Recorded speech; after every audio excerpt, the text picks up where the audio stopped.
Hello and welcome back to my YouTube channel. Today I'm going to be talking about a topic that students taking literature classes often find to be a little bit confusing, and that is symbolism. Symbolism can be tricky, I think, because it's often difficult to tell the difference between what's just a naturally occurring part of the story or something to help set the mood or create imagery or things like that, versus what's meant to be symbolic of something greater. Maybe the dark storm clouds were a symbol of problems to come, or maybe they were just setting the mood. I have to admit that for a long time I really didn't like symbolism, and I didn't really get it. However, symbolism itself as a concept is actually relatively straightforward, even if some of its applications in analyzing literature are not. A symbol is basically just anything that represents something that's not what it literally is, and we use symbols in our day-to-day life all the time.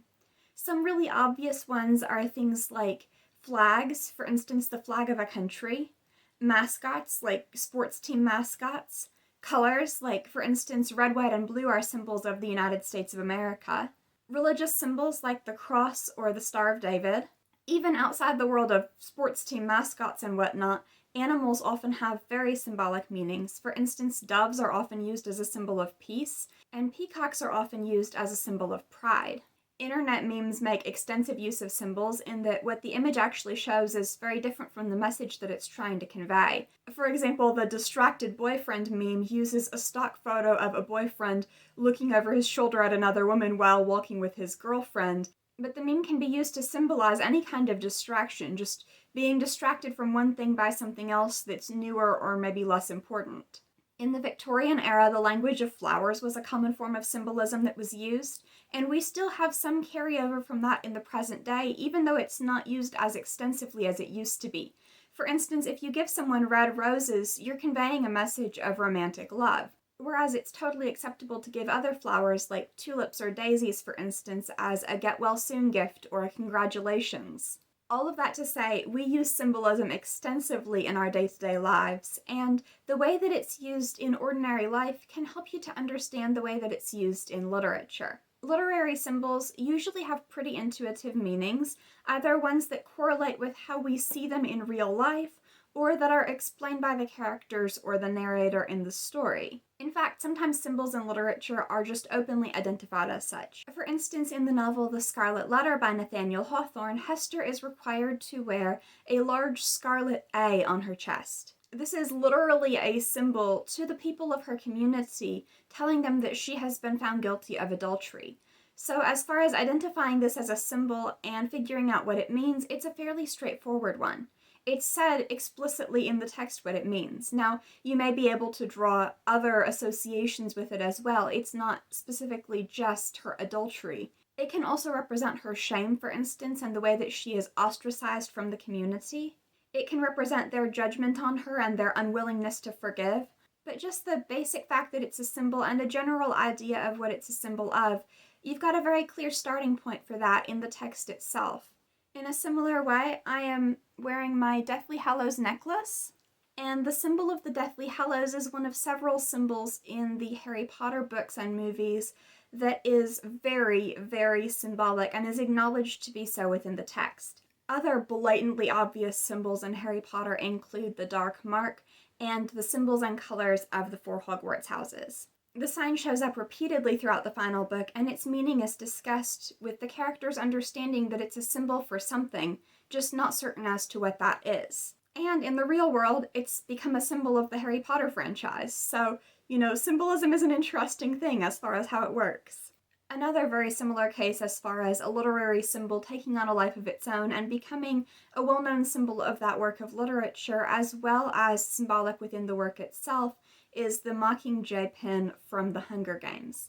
The pin is given to Katniss shortly after she volunteers to compete in the Hunger Games in place of her younger sister. By the end of the first book, when she defies the Capitol, it becomes symbolic of the rebellion that she inadvertently begins.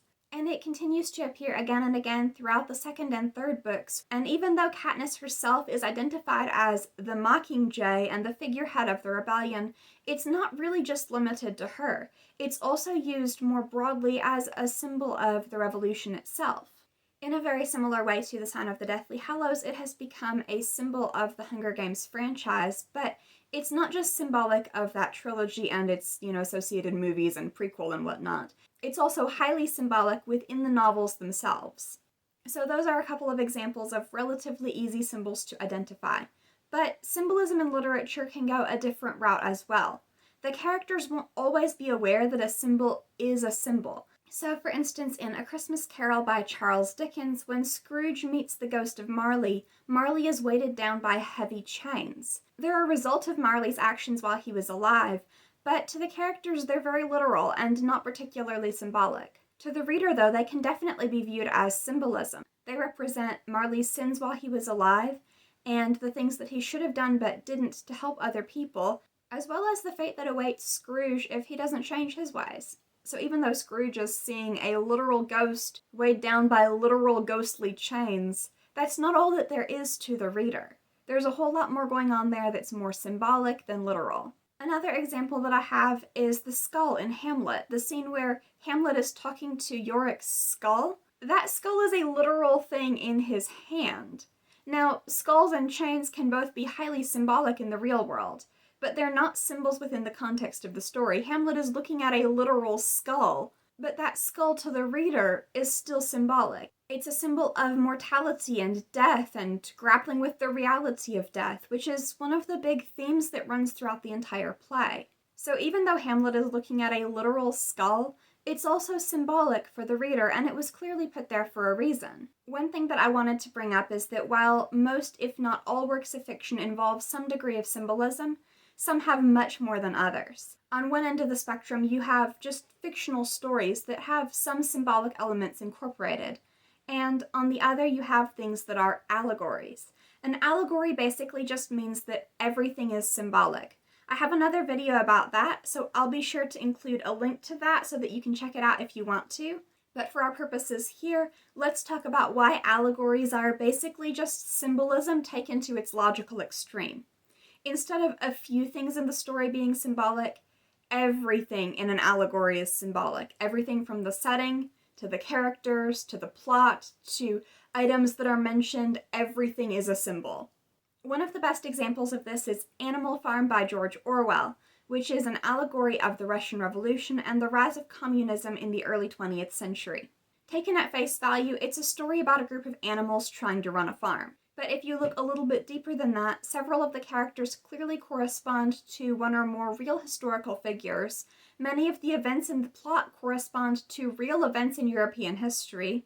And when Orwell criticizes the way in which the pigs run the farm, he's really criticizing the politics of the Soviet Union at the time. So the difference there is it would totally be possible to appreciate something like Hamlet, for instance, without understanding the symbolism behind Yorick's skull. Taken just as a story about pigs running a farm, Animal Farm doesn't seem to have any great literary value. But taken as an allegory, it becomes suddenly much more interesting and thought-provoking. In any case, I hope that this video was helpful with understanding symbolism. If you liked this and you would like to see more from me, be sure to subscribe. I post new videos every Monday and Thursday.